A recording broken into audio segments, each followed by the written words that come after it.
Lalpa faklet soy moinan mangay na tsansin tilakan sange.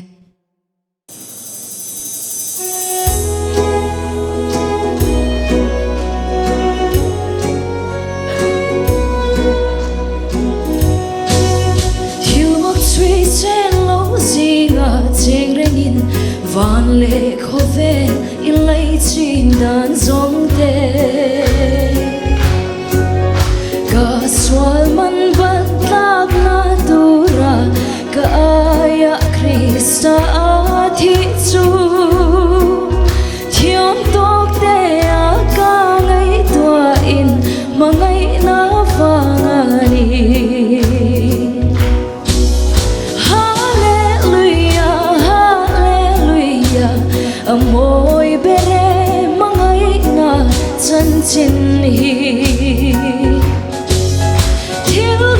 soi dur nei lo po in ka chuang e mangai na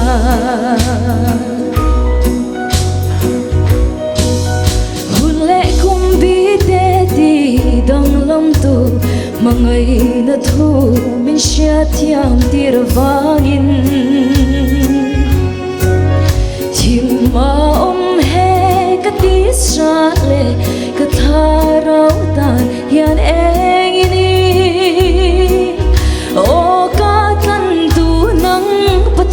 nung lom thu kan shila che. Hallelujah Hallelujah amoy bere mangai na chan chin hi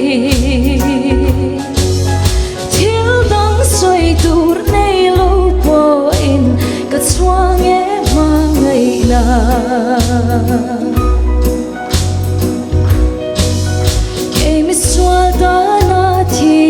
Thole khan thamwan ka nena amin beta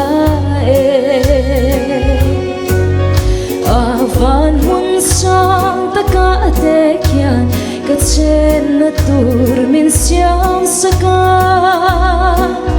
ko vel she ma leng mai la mangai tu kan nei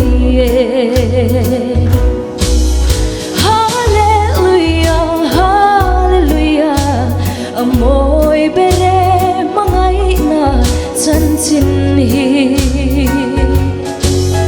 thil dang soi tur nei lo po in ka chuang e mangai na.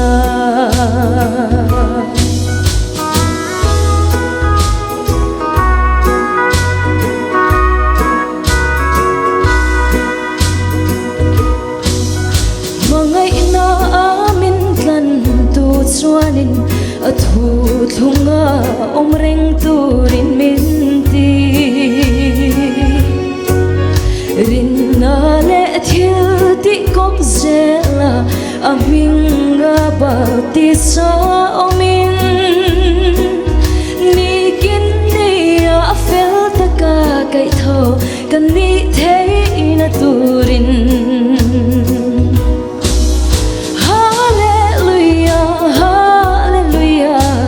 Amoy bere mangai na chan chin hi thil dang soi tur nei lo po in ka chuang e mangai na.